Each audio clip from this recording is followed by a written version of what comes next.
크립토판에서 한 가지 또 논란거리가 떠올랐습니다. 이더리움이 비트코인보다 더 건전한 화폐인가에 대한 주제인데요. 이더리움 재단의 연구원인 저스틴 드레이크가 이더리움이 발행량 감소로 인해 곧 초사운드 머니가 될 것이다 이런 주장을 했습니다. 이 부분이 또 논란으로 이어지고 있습니다. 드레이크는 이 비트코인에 대해서는 공급량 한계가 다가오기 때문에 사실상 끝났다라고 평가를 내놓았는데요. 드레이크 연구원은 소셜미디어를 통해서 이렇게 이야기를 했습니다. 이더리움이 다시 초사운드 머니가 되려면 발행량이 줄거나 또는 소각량이 증가하는 방식이 있어야 한다고 이야기를 하면서 두 가지 모두 일어날 것이다라고 전망을 내놓기도 했습니다. 이더리움은 2022년 머지 업그레이드 이후에 디플레이션 구조를 보였습니다. 하지만 2024년 4월에 덴쿤 업그레이드 이후에 발행량이 또 증가하는 모습을 보이기도 했는데요. 이 덴쿤 업그레이드는 레이어 2 네트워크 거래 수수료를 낮췄지만 소각량 감소로 이어졌다는 것이 그의 설명이었습니다. 드레이크는 비트코인과 이더리움 발행량을 좀 비교를 하기도 했습니다. 덴쿤 업그레이드 이후 비트코인이 65만 7천 비트코인이 추가로 공급된 반면에 이더리움은 46만 9천 이더 증가했다라고 전했는데요. 이 비트코인이 연간 공급 증가율이 0.83%에 비해서 이더리움보다 66% 빠르게 증가하고 있다 이런 주장을 펼치기도 했습니다. 그는 특히 비트코인이 공급량 2,100만 개이기 때문에 장기적으로 보안 문제를 초래할 수 있다는 점까지 꼬집기도 했는데요. 비트코인 네트워크에서 채굴자 수익의 대부분이 이 블록 보상에서 나오고 있고 네트워크 수수료 비중은 최근 1%에 불과하기 때문에 보안 유지가 어렵다 이렇게 평가를 한 것입니다. 이에 대해서 비트코인 애널리스트 제임스 책은 이런 이야기를 했습니다. 비트코인 지속 가능성에 대한 비판은 에너지 발전, 채굴 효율성, 그리고 경제적 인센티브 등을 간과하고 있다라고 이야기를 하면서요. 비트코인은 장기적으로 높은 수수료 구조가 불가피하고 또 이는 금보다 더 높은 보관 비용과 유사하다라고 받아쳤습니다. 또 ASIC 채굴 장비 비용 그리고 에너지 자원 활용도 역시 채굴 비용을 낮추는 중요한 요소라고 반박을 하기도 했습니다. 이더리움과 비트코인이 서로 자기네가 더 안전하다 또 건전하다 이런 이야기를 하고 있는데 어떠한 이야기들이 더 정확할지는 시장의 흐름에 또 평가를 맡겨봐야겠습니다. 비트코인이 9만 달러 선에서 지금 거래를 이어가고 있는 상황인데요. 9만 달러까지 무너지면 심각한 모멘텀 타격이 있을 수 있다라고 트레이더가 경고를 했다라는 소식도 전해졌습니다.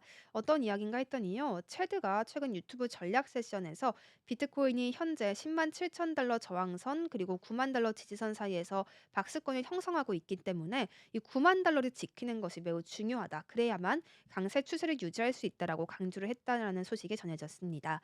최근는 비트코인이 9만 달러를 잃을 경우에 앞으로 7만 8천 달러까지도 또 지지를 받지 못할 가능성이 크다라고 분석을 했고요. 9만 달러를 잃으면 7만 4천 달러까지 하락하는 것이 매우 높은 확률이며 심지어 7만 2천 달러까지 열릴 수 있다라고 평가를 내놓았습니다. 7만 8천 달러나 8만 5천 달러에서 반등할 가능성이 매우 낮다라는 전망 때문에 이렇게 추가적인 하방까지 열어두게 된 것인데요. 9만 달러 지지선이 여러 차례 테스트된 강력한 지점이고 또 만약 이 레벨이 붕괴된다면 비트코인은 강세 모멘텀을 크게 상실할 것이다라고 이었습니다. 이렇게 경고를 내놓은 과정에서 트레이더들은 이런 이야기를 했습니다. 비트코인이 9만 달러를 유지할 경우 다시 10만 달러 돌파를 시도할 가능성이 높지만 만약에 9만 달러가 무너지게 된다면 이 매도 압력이 급격히 증가할 것이고 추가적인 하락도 불가피할 것이다. 이렇게 평가를 함께 내놓기도 했습니다. 체드는 9만 달러를 잃을 경우 7만 2천에서 7만 4천 달러까지 빠르게 하락할 가능성이 있다라고 경고를 내놓았고요. 이 구간에서는 별다른 반등 지점이 존재하지 않는다는 것이 가장 큰 위험 신호다라고 강조하기도 했습니다. 이더리움이 비트코인을 추월한 분야가 있었습니다. 바로 디지털 자산 펀드에 대한 순유입액 부분인데요. 어떤 내용인가 좀 더 봤더니 디지털 자산 펀드가 지난주 5주 연속 플러스 자금 흐름을 유지했다라는 부분이었습니다. 이더리움의 대규모 저가 매수세가 좀 몰린 것으로 확인이 됐습니다. 최근에 이더리움의 조정세가 굉장히 무서웠습니다. 이격을 빠르게 좁히는 모습을 봤었는데 이 부분에 대해서 저가 매수세가 좀 많이 몰린 것으로 보입니다. 이 코인시어스가 내놓은 이더리움 주간 보고서를 한번 살펴보면요. 2월 7일 기준으로 했을 때 이전 한 주 동안 전 세계 암호화폐 펀드에 총 12억 6천만 달러가 유입이 됐다고 합니다. 올해 순 누적 유입액은 이 73억 달러를 넘어선 상황이 되겠습니다. 자산별로 봤을 때 비트코인에 4억 7백만 달러가 유입이 됐고요. 현재 비트코인 전체 시가총액에서 전 세계 비트코인 상장지수 상품이 차지하는 비중은 7.1% 정도로 집계가 되고 있습니다. 이더리움은 지난주에 이 7억 9,300만 달러의 순유입을 기록을 했고요. 또 이더리움의 주간 순유입액이 비트코인을 추월한 부분이 가장 중요한 부분이 되겠습니다.